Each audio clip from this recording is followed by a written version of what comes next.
A good night's sleep is hard enough without worrying about leaks. Attend's Sleep Comfort Premium Overnight Underwear is designed to help you stay dry and comfortable through the night with up to 12 hours of overnight protection. These premium incontinence underwear offer advanced absorbency and a secure fit that works while you rest, even during extended sleep. It offers premium overnight protection without a premium price. Visit attends.com for more information. Welcome to Life Without Leaks, a podcast by the National Association for Continence. NAFC is America's leading advocate for people with bladder and bowel conditions, with resources, connections to doctors, and a welcoming community of patients, physicians, and caregivers, all available at nafc.org. Welcome back to another episode of Life Without Leaks. I'm your host, Bruce Cassover, and joining us today is a patient, Olivia. She is going to be sharing with us her story about how she has discovered that she has an incontinence condition and the treatment that she's been getting for it to overcome her challenges. So welcome, Olivia. Thank you for joining us today. Thank you so much for having me, Bruce. So tell me this. You are not on this podcast because we're just going to talk and have a conversation. There is a significant medical problem that you discovered. When did you first start noticing symptoms? Yeah, so it's actually pretty interesting. I've always struggled with having regular bowel movements.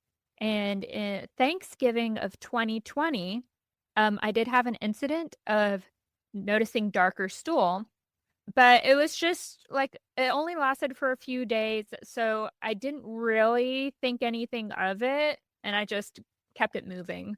But I want to say, end of June, early July of 2021, I had my very first flare-up episode that was just excruciating. And the symptoms I was having was just, I was using the bathroom nonstop. I had a lot of pain in my abdomen.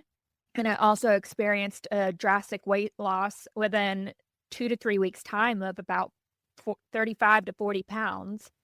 So something was clearly wrong. And I didn't know exactly what was going on at first. So I would go to the emergency room, and of course, the emergency doctors, they couldn't diagnose me with anything. So I would go back and forth. And then they finally sent in a specialist to come speak with me so I could start figuring out what was going on and getting a colonoscopy. Now, you are a young person. How old were you when this first started to happen?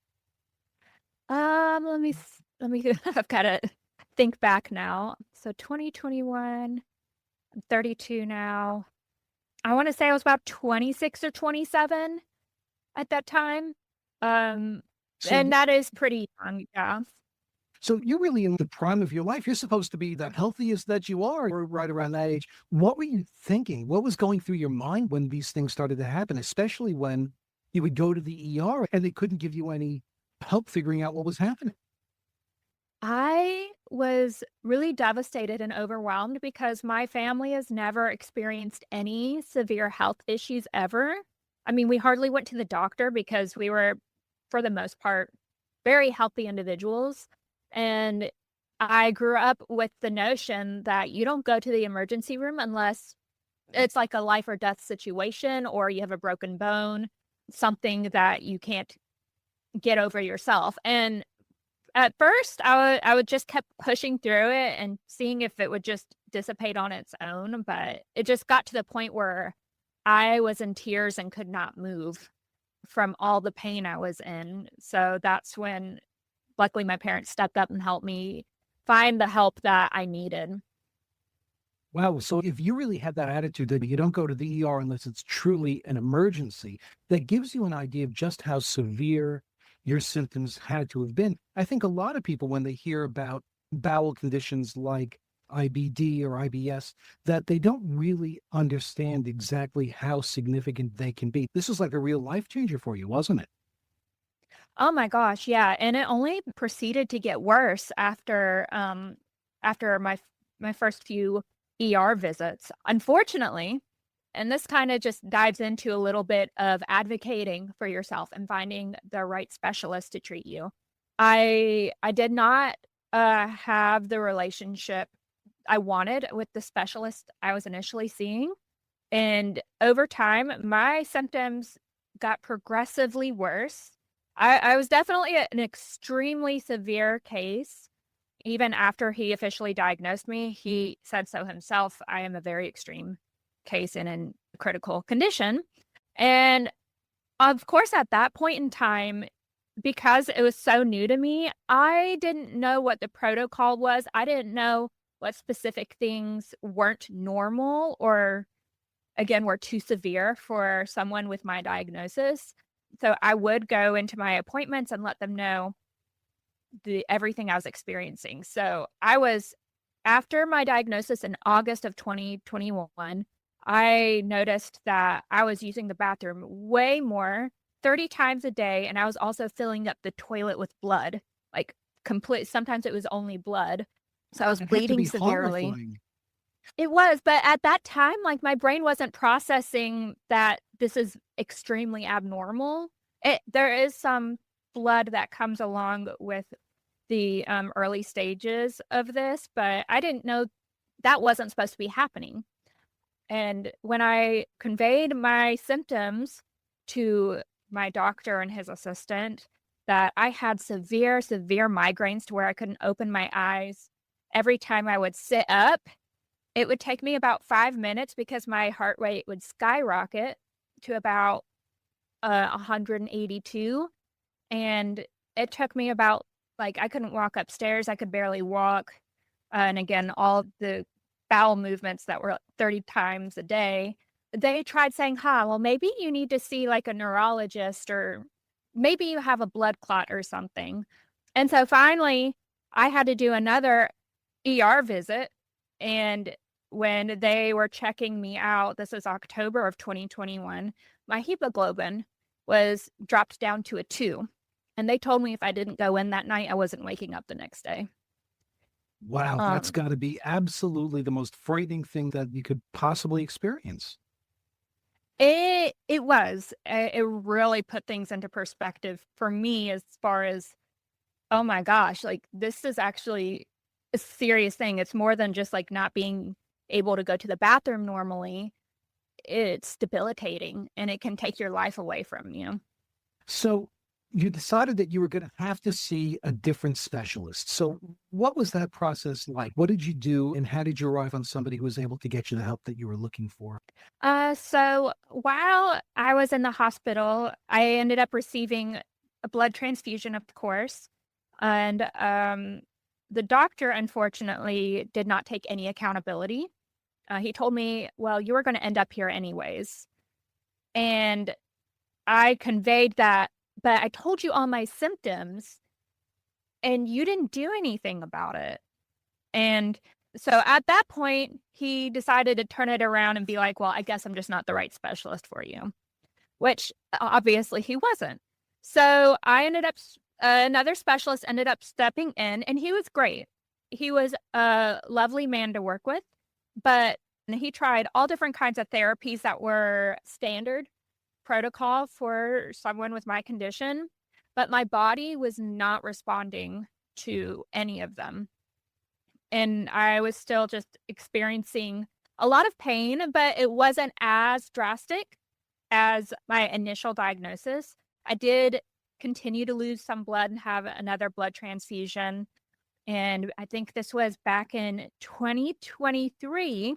He decided that he has done everything he possibly could, and that he knew a wonderful specialist at MUSC, Dr. Forrester, who he thought would be a better fit and would actually be able to get me the assistance I needed. Yeah, we're familiar with Dr. Forrester because she is actually on the board for National Association for Continence, and we love her. She's an amazing physician.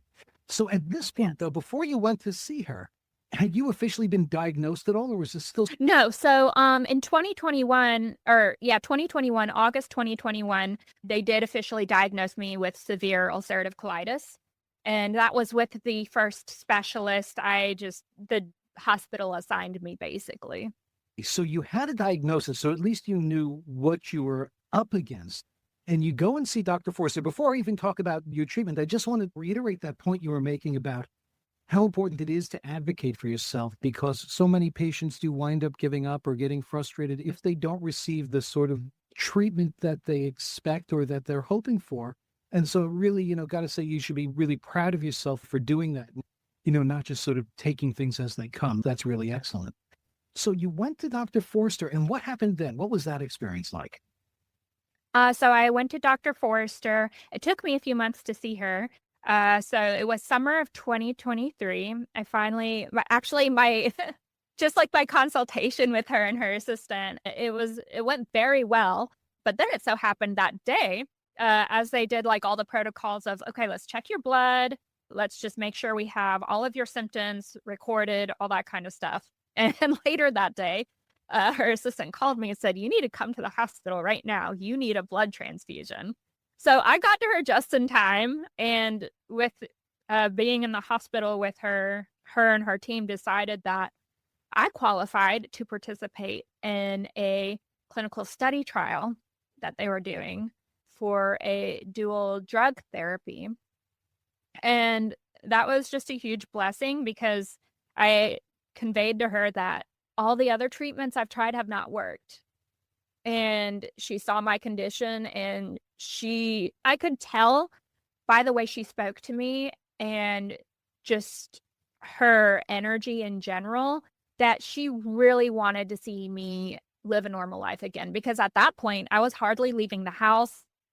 And if I did, I was constantly soiling myself, like whether it was in my car while I was grocery shopping. One time in an airport right before I boarded a plane, and I could tell like she didn't want that for me anymore. And she was going to do everything she could to help me get my life back.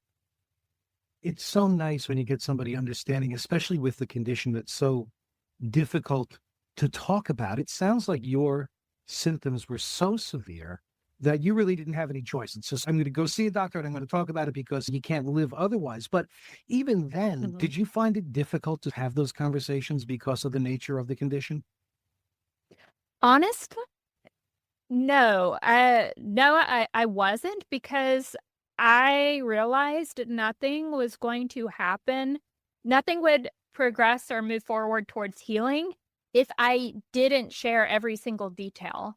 Because I think you should not not share details with a specialist. Share every single thing so they can find the best route for you and know exactly what's going on. And not only share those details, but be confident in what you're sharing. Because the doctors or specialists cannot help you if you don't tell them everything that's going on. When we post this, I'm going to see if we can turn the volume up on that message, because it's such a good method and so encouraging that I hope people really, really take to heart exactly what you're saying, that you should not be ashamed and you shouldn't hide anything, and to really speak up. And if people get that one message, that's going to make a tremendous difference for people. So I really do appreciate you saying that. So I'm wondering now, before we even start to talk about some of the treatments or the clinical trial that you participated in, it's not a surprise to hear that the treatments that you tried beforehand didn't work for you, because we know, look, not every medicine or every therapy works for every person. That's why there are so many out there. And it doesn't mean that the things that didn't work for you wouldn't work for somebody else. But just so we cover all the bases, I'm wondering if you could share with us a little bit about some of the things you did try that weren't successful for you. Oh, goodness. Okay, so I do not remember the names of the therapies, but the first therapy treatment I tried, it worked briefly. I felt a little bit more control over my body. That's the biggest thing too. You feel pretty helpless when you have zero control over your body and you're scared to leave the house, socialize, just all kinds of things. So for a few months, I was able to get a sense of normalcy again. And I'm not exactly sure why my body stopped responding. It just did. The other treatment I took was in a not injection form, but it was a pill form. And that it was not agreeing with me. I just knew immediately that I could not do it. I wasn't seeing any results with it. And I think for the most part, I was basically living my life off of this prednisone steroid. And I'm going to be honest, hate taking prednisone. It helped relieve my symptoms a little bit, but I just don't think anyone should have to be on a steroid like that. And it was really frustrating that my body was only responding to the steroid and not the actual therapy treatments. So I've those were the again, I'm so sorry I don't remember the names of the other ones, but I Don't worry think they about were the primary therapy treatments that most of the specialists and the gastros will start their patients on. But I'm guessing that then you started this clinical trial and you've gotten better results. Oh my goodness. Oh my goodness. Yes. I cannot tell you how thankful I am for this trial. It took a little bit. It took a little bit for the therapy to get into my body and start working, but it's been, I want to say, so I started that in, I want to say October or November of 2023. And I do have the therapy treatments names. So it was a trial for to see which groups of people would respond to which drug and or if they responded better to a dual therapy treatment. And I ended up being in the group of the dual therapy treatment, which was what they were testing out. And the names of them, forgive me for butchering them, is Gusel Kumab and Golimumab. Sounds like a And I typical ended, medicine name. They're impossible to pronounce and figure out. yes. But that's okay. So tell me, so what did you experience when you started taking this and when it started to kick in? I think what I started to experience, it took about, I want to say, a couple months to kick in as far as reducing my bowel frequency. So it reduced the bowel frequency, I would say, is the first thing that I noticed when I initially got on the therapy treatment. And then over time, my stools had solidified, so it was less liquid, no more blood, and it was just more solid stool. And then the frequency of the stools also dropped. And I would say over the year that I was on the treatment, I was able to gain weight again. That was another thing that I was suffering from too. My body could not retain nutrients, and it was so weak and sick that I was underweight for the longest time. And so on this therapy treatment, my body was able to retain nutrients and put a healthy weight back on again. So I would say the stool frequency, the type of stool, and the actual healthy weight gain are the biggest things that I've noticed. So do you still have issues on occasion, or is it generally cleared up for you? I would say it's generally cleared up, and I would diagnose myself saying that I'm in remission right now. Well, that's outstanding. But I'm wondering, you said that you were on it for a year. Are you no longer taking the medication? No, so I still am. So I would say I'm coming up on year 2 of taking it, and I plan on staying on it for as long as I possibly can because I just am so thankful for it. And I think I don't know yet because I haven't tried it if my body would stay in remission if I wasn't on the dual therapy. So I have not tested that out yet. Yeah, I And I certainly don't know if would. I want to risk that. I can imagine that. Yeah, I'd be happy to stay on if it's working. So, in addition to the medication, have you had to make any other changes in terms of lifestyle or diet or behaviors or anything like that? So yes. So prior to me getting diagnosed, I was in the gym a lot and but what I didn't realize is that I had a gluten intolerance also. So I had to cut out all gluten and which I mean, it doesn't bother me one bit. It's not that difficult to live without the typical wheat products. And I incorporated more proteins and more whole foods instead of processed foods. And I would say probably my body just doesn't really digest raw vegetables well still. So I try to stay away from raw vegetables and eat more cooked vegetables. But I would say overall, just staying active in the gym and eating just nutrient-rich foods has been what I've had to change with my nutrition. It sounds like, you've really gotten your life back. Oh, yes. I was thinking about it recently.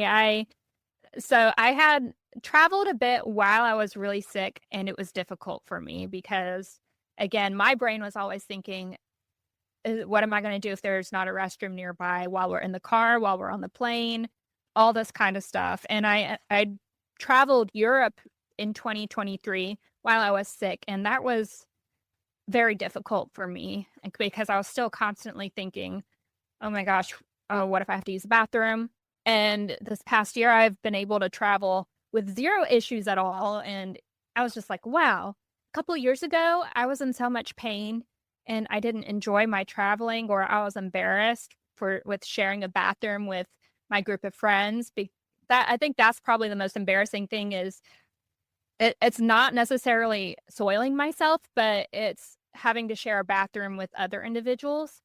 And this time around, I don't have those worries anymore. I'm able to actually enjoy life. That's great. And especially for somebody who likes travel, it's got to make an enormous difference. I mean, first you have to be able to know how to say, where's the bathroom in 100 languages. And you don't have to do that anymore. Nope, no, not at all. That's great. I love hearing that.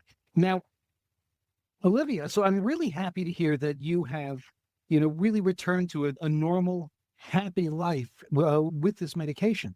And I really want to put you on the spot right now. I'm going to spring something on you.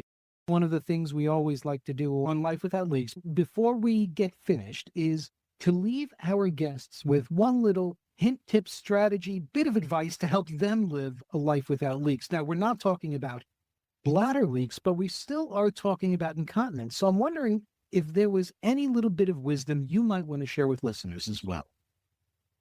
I would say that do not be embarrassed. Do not be embarrassed at all. I think that those of us that have dealt with this are the strongest people to exist because there's not that many people that would be able to live their life this way. And I think that it speaks volumes about who we are as individuals if we can get through this, even on the hard days, even on the days where our mind is just in the gutter with all of this, because I've experienced that sense of darkness also, just feeling like I don't have any purpose. I'm not like, I can't go out and do things for people. I can't really work normally. Just to not lose hope because there is a solution out there, and to really fight for yourself. You're worth fighting for, and you deserve to have and live the beautiful life that you want. And this might be a little silly piece of wisdom, but please pack a pair of extra clothes or diapers because that's one thing that I regret that I didn't do. I think I was really stubborn and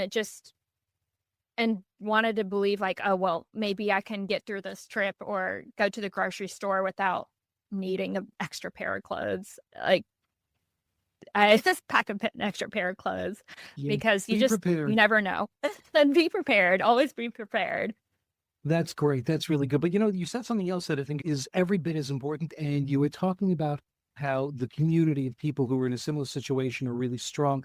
And that sense of community, of other people who are going through this, is really important because we keep on reminding people that they're not alone. They're not the only person who's experiencing this. And that's why the help is out there in the first place. And so I was wondering if you have any thoughts about that, if you've had a chance to experience the sort of the community of people who are going through these issues and how you've been able to get help from that. I'm going to be honest. I did not feel that way when I was going through everything. I felt extremely alone because I didn't have anyone to relate to. And I think at that time, my mind, I was just so overwhelmed that I thought it would be pointless. But now when I look back, I feel like I recognize how important it is to have community to be able to uplift you or relate to you. Because during that time, no one around me knew what it was like. No one around me could relate to me whatsoever. They did the best they could, but there were also individuals that did not live this life at all. So now what I personally try to do is I'm very open with the people I interact with, whether it's at the gym or friends online or my close friends and family in person. I am not shy at all or embarrassed about what I've been through. And if they ever have any questions, like, do not be embarrassed to come talk to me about it, because I have this, I mean, it doesn't get much worse than soiling yourself in public. So if anyone ever had any questions or they were noticing things, I would want to be there for them because I didn't have that. I love hearing that. And I'm going to put a shameless plug for the National Association for Continence as well, because while you're open with anybody around you, I can't imagine that everybody listening is going to be able to reach out to you.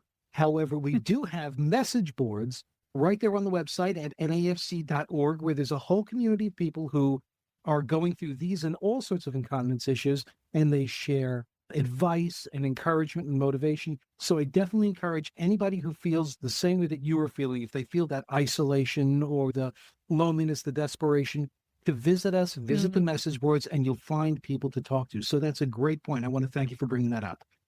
Of course. Yeah. I think that is the biggest thing is you do tend to isolate yourself out of embarrassment and feeling like you can't relate to anyone. So I definitely encourage everyone to visit those message boards.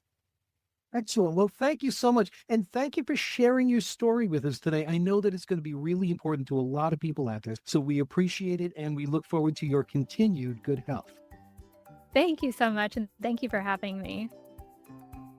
Life Without Leaks has been brought to you by the National Association for Continence. Our music is Rainbows by Kevin MacLeod. More information about NAFC is available online at nafc.org.